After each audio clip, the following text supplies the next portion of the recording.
Jangan sekali-kali Anda mengatakan percuma sholatnya, karena melihat fenomena seperti itu. Sholatnya rajin, bertengkarnya rajin.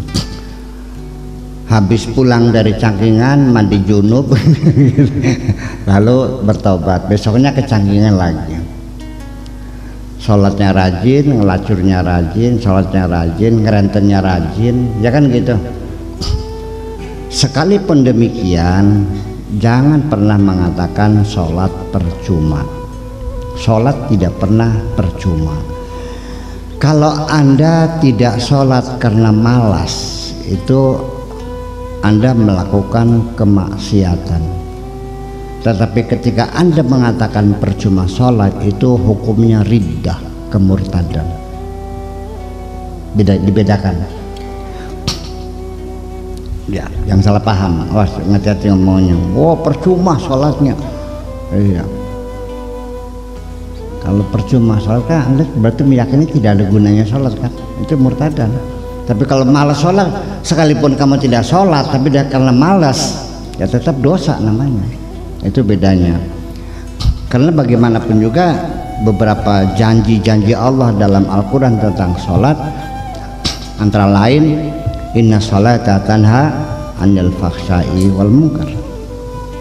Sholat itu mencegah seseorang dari berbuat kemungkaran dan kejahatan. Nah, ketika ada orang sholatnya rajin tapi tetap melakukan kejahatan-kejahatan, tidak boleh kita mengatakan percuma sholatnya. Paling-paling sholatnya belum berbekas, dan tidak ada keharusan hari ini sholat, hari ini benar. Allah tidak berjanji seperti itu.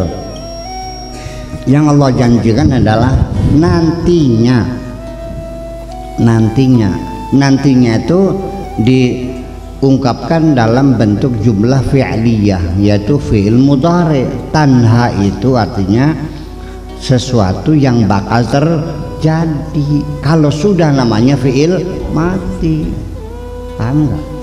Jadi tanah itu nantinya bisa nantinya, sekarang belum tapi nantinya, kan gitu. Artinya bisa saja orang itu hari ini bersolat tapi ya masih ngadu jago, masih umpamanya kan gitu, masih pasang erek-erek, masih segala macam. Ya udah nggak apa-apa, sabar, tunggu, tidak mesti harus ini. Bisa saja besoknya baru dia benar, bahkan 40 tahun kemudian bisa jadi benar. Begini, saya punya buyut namanya Raden Saleh namanya. Dia berpuasa seumur hidup. Sampai saya punya paman namanya Mang Sohib, Haji Sohib.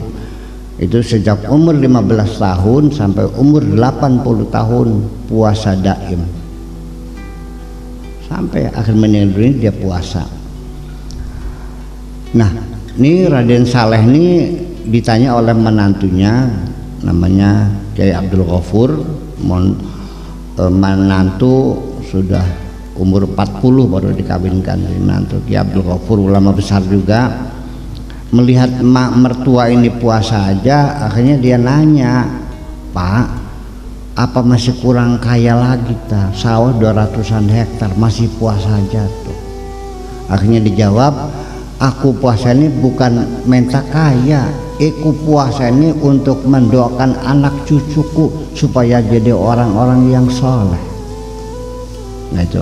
Lalu karena doa orang tua semacam itu, maka saya melihat beberapa ya saudara-saudara saya yang dulunya nyasar gitu, itu di penghujungnya ya kembali. Yaitu mungkin itulah mungkin doa orang tua. Ini sebagai tambahan saja. Jadi bukan hanya sholat saja, doa orang tua juga sangat diperlukan dalam hal ini. Jadi jangan wawaladin solehin yadulahu, orang itu juga sama mendoakan dong. Tapi nggak tahu lah tradisi orang tua muasani anak nih masih ada nggak sekarang nih? Masih belum, jarang. Nah, Ada tapi jarang. ada berjalan. Karena jihad sih maksudnya anak. Iya, iya. Bagaimanapun juga doa orang tuh dikabul, itu salah satunya. Jadi sehingga kalimat tanha ini adalah bakal mencegah, tidak mesti harus sekarang.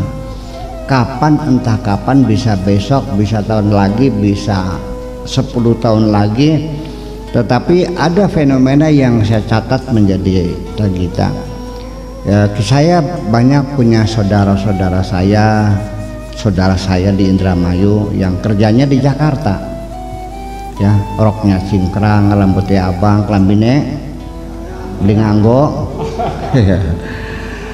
Setahun sekali kalau mudik itu bulan puasa menjelang akan Idul Fitri, pada mudik semua itu, dan bawa mukena baru, sajadah baru, ikut sholat Idul Fitri. Dengan saya melihat mereka itu rambutnya masih merah, roknya masih cingkrang begini, pakai rok mini, bawa mukena baru, ya sejadah baru, selesai sekolah mukenanya hilang, sejadahnya hilang, tahun depannya datang lagi sejadahnya baru lagi kan gitu. Tapi berarti sholatnya setahun sekali. Setahun sekali saja saya masih meyakini inna sholata tanha anil fakhsya'i wal munkar. Apalagi yang seminggu sekali Jumatan, lumayan. Apalagi yang tiap hari, itu lebih efektif lagi. Hanya persoalannya kapan, ya serahkan pada Allah. Tapi saya yakin, dan buktinya banyak kok. Saya punya bukti tuh, masih bisa saya tunjuk orang-orangnya. Begitu menjelang usia tua, setelah nggak laku-laku kan gitu, pulang lagi, daripada ngeladani anak SD yang 2000 perak harganya kan, ya, jadi pulang aja lah. Nah, akhirnya dia ya jamiah lagi, pakai jilbab lagi, jamiah yasin lagi, sholat lagi pakai, ya kan, semacam itu. Nah, akan tetapi Pak Haji, siapa namanya, kadang-kadang yang salah nih kiainya ya lagi ya. Ini si pelacur nih pengen berhenti dan melacur karena dia pikir sudah bisa beli, sudah punya rumah, sudah punya sawah 4 hektar, punya rumah, punya mobil, lumayan lah gitu. Jadi pikirnya adalah mau tobat aja pulang kampung, pengen jamiahan lagi, datang ke kiai minta dibimbing tobatnya.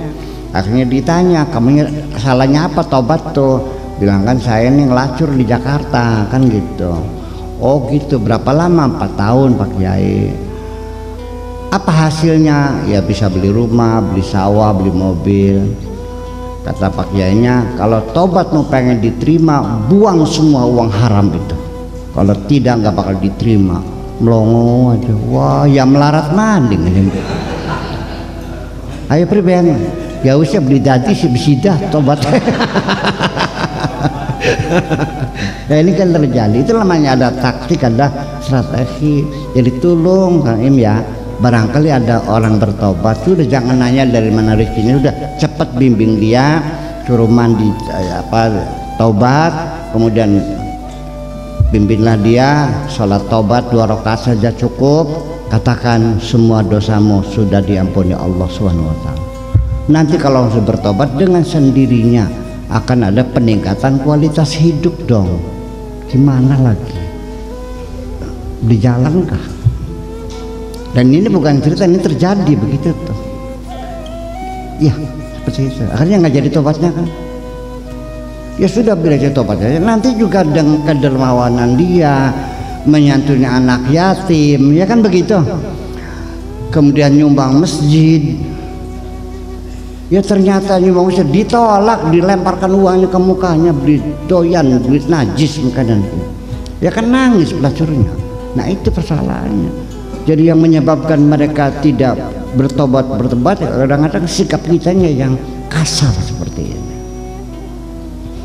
Sampai diangkat ke Bahsul Masail, bagaimana hukumnya sumbangan dari telembuk.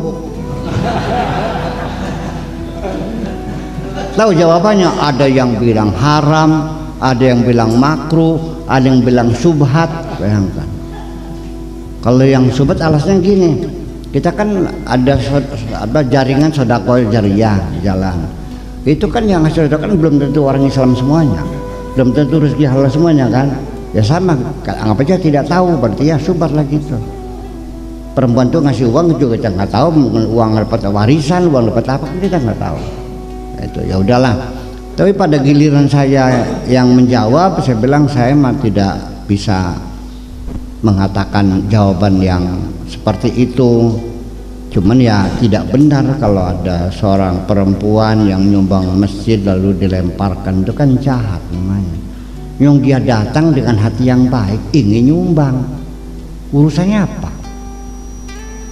Jadi boleh, saya tidak mengatakan boleh, tapi melemparkan uang ke muka perempuan itu nggak benar, jahat namanya, ya kan?